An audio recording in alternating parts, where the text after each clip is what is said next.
Pourquoi les hommes sont-ils devenus insensibles ou même hostiles au message de l'Évangile, au message sur Jésus?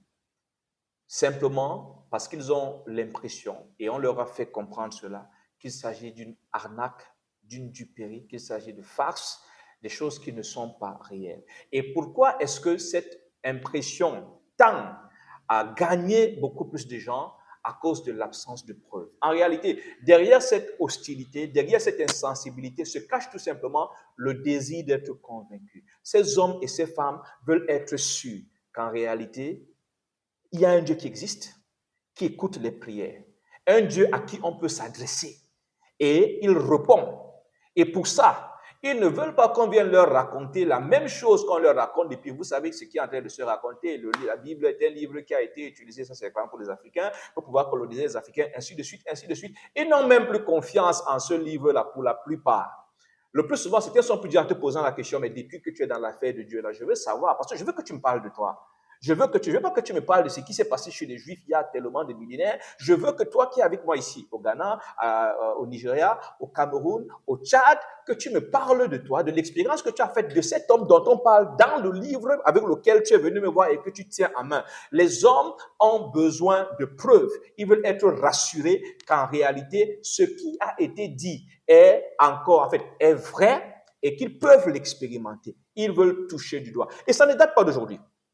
Jean-Baptiste, après avoir fait l'expérience de la révélation de qui est Jésus, on va lire, je préfère que nous lisions ensemble pour que nous comprenions que cette histoire ne date pas d'aujourd'hui. Et on va comprendre d'ailleurs même ce qui se passe généralement et qui se passe même actuellement dans la société. Nous sommes dans Matthieu chapitre 11, versets 2 à 4, dans la version du français courant. Voilà ce que dit la parole de Dieu. Jean-Baptiste, dans sa prison, entendit parler des œuvres du Christ. Alors il envoya quelques-uns de ses disciples. Ça, c'est les versets, évoluons au verset 3, passez au verset 2, verset 3. Demandez à Jésus. Es-tu le Messie qui doit venir ou devons-nous attendre quelqu'un d'autre? Verset 4. Jésus leur répondit, allez raconter à Jean ce que vous entendez et voyez. Ça, c'est Matthieu chapitre 11, verset 2 à 4. Alors, je disais tout à l'heure que Jean, au début, c'est quelqu'un qui a fait cette expérience. Il va avoir la révélation que Jésus est le Fils de Dieu, mais il se retrouve dans un moment de détresse. En réalité, ce qui amène les gens à être dans cette situation d'incrédulité, c'est que face à la méchanceté, face, n'est-ce pas, à l'obscurité qui grandit, qui se normalise, qui s'institutionnalise eux-mêmes, ils se demandent est-ce qu'il existe. On dit qu'il y a un Dieu qui existe, mais en réalité, comment faire? Les gens encaissent tellement de coups, subissent tellement d'oppression, subissent tellement de choses, et leur solution, en fait, ils veulent en sortir. C'est pour ça qu'ils en ont les sectes. C'est pour ça que les sectes sont en train de prospérer, parce que même si nous, qui avons la grâce d'être éclairés par la parole, nous savons qu'en réalité, ce n'est pas la voie. Pour eux, quand quelqu'un est dans la détresse, il veut juste savoir. Et nous rappelons, les détresses ne sont pas les mêmes. Hein. Tout le monde n'a pas de problème de santé, tout le monde n'a pas de problème de pauvreté, tout le monde n'a pas... Chacun a ses formes de détresse. Nous avons expérimenté celui qui guérit de toutes les détresses. Mais eux, en réalité, ils ne savent pas. Donc, nous revenons. Jean-Baptiste, donc, dans ce moment de dépression, parce qu'en réalité, ça ressemble à une dépression, va donc se poser la question, non, je veux juste me rassurer. Et ça arrive à tout le monde, ce n'est pas la première fois. On va trouver la même chose à peu près avec Abraham, mais là n'est pas le sujet d'aujourd'hui. Je veux juste la preuve. Je ne refuse pas. Tout ce que je suis en train d'endurer là, je veux juste me rassurer qu'en réalité, je suis dans le bon. Alors, Jésus s'en va, Jean va envoyer poser la question. Et Jésus ne va pas répondre par oui ou par non. Voilà ce que Jésus dit. Et cette réponse, je voudrais vraiment que nous puissions la retenir parce qu'elle va servir de base à tout ce que nous sommes en train de dire. En fait, elle reste dans la dynamique de ce que nous voulons dire. Verset 4. Jésus leur répondit, allez raconter à Jean ce que vous entendez et voyez. Il n'a pas dit oui ou non. Allez simplement lui dire ce dont vous êtes témoin. Ça suffira. Dites-lui que voilà ce que nous avons vu. Voilà. Et quand il va juste entendre ce que vous avez expérimenté, ça sera largement suffisant. Nous avons des frères qui ont abandonné la foi chrétienne pour embrasser les ordres ésotériques, pour pouvoir retourner et devenir traditionnalistes. Pourquoi? Parce que le poids d'un certain nombre de difficultés, d'un certain nombre de choses, ils n'ont pas pu gérer. Ça a été très épuisant et puis voilà, ils ont abandonné complètement. Pourquoi? Parce qu'ils n'avaient pas de témoin. Je me rappelle, il y a une époque où je passais par des moments très, très difficiles. J'en connais, ceux qui me suivent, j'aime souvent dire, je crois que c'est quand on sera dans la tombe qu'on en aura terminé. Mais je me rappelle, c'était pour dire au Seigneur, est-ce qu'il n'existe pas quelque part quelqu'un qui a vécu ou qui est en train de vivre ce que je vis? Je voulais juste la preuve que ce que je vis peut avoir une explication et peut avoir une issue. Donc, c'est un moment par lequel tout le monde peut passer. Et on a des frères donc qui ont abandonné. Parce qu'en réalité, où sont les témoins?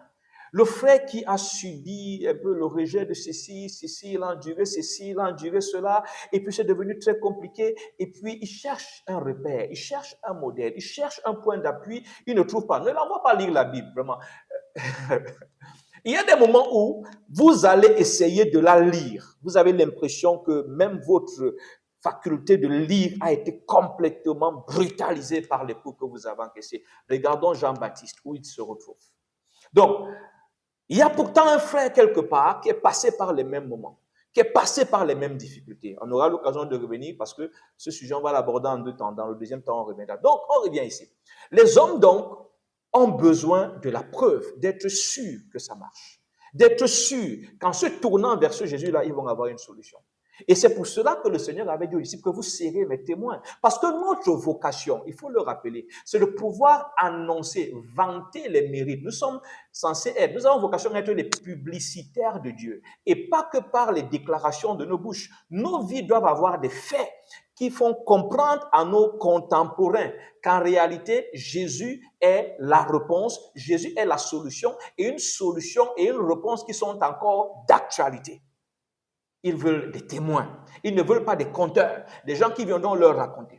Mais non seulement nous nous plaignons, vraiment, les gens sont devenus de plus en plus incrédules. Ils sont de plus en plus incrédules parce qu'ils n'ont pas de preuves. Ils ont beaucoup d'histoires. On lit beaucoup. On raconte beaucoup. Certains, c'est depuis le bas âge, quand ils étaient peut-être dans les campagnes, avec peut-être leurs parents, qui allaient à l'église parce que les colons leur ont donné cette culture-là. Et ils ont l'impression que ça ne marche pas. Ça ne cadre plus avec les réalités d'aujourd'hui. Et du coup, à un moment, ils ne vont plus faire confiance à ce livre-là, dont on écoute les mêmes histoires. Il n'y a aucun fait nouveau. Et ils ont l'impression que les réalités qu'ils vivent sont totalement en déphasage. Alors le livre est en déphasage avec leur réalité. Ce qui va ramener leur confiance en ce livre-là, leur confiance en ce qui est dit dans ce livre-là, c'est lorsque des contemporains, c'est-à-dire toi et moi, allons leur partager notre expérience, non plus l'expérience de Marie de Magdala, non plus l'expérience de Paul, mais notre expérience de celui dont il est question dans ce livre-là. C'est ça qui va rapprocher leur cœur, le témoignage.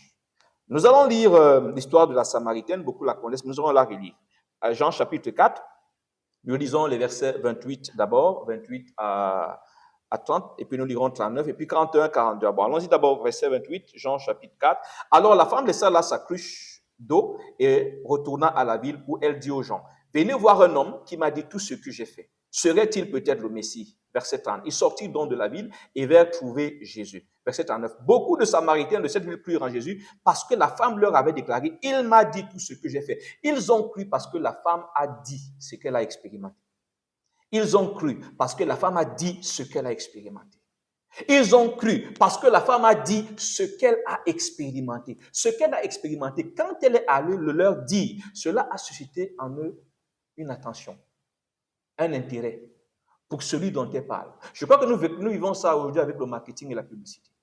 Le plus souvent, on est tranquille là, on est habitué avec nos téléphones, peut-être bas de gamme, nos articles avec lesquels on est habitué.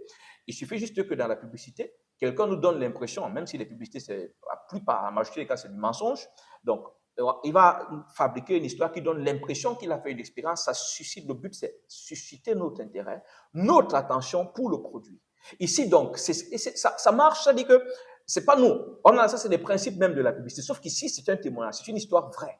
Donc, la femme va leur dire ce qu'elle a vécu et ça va créer chez eux un intérêt. Ils vont se rapprocher. Nous continuons. On va lire le verset 41. Il fut encore bien plus nombreux à croire à cause de ce qu'il disait lui-même.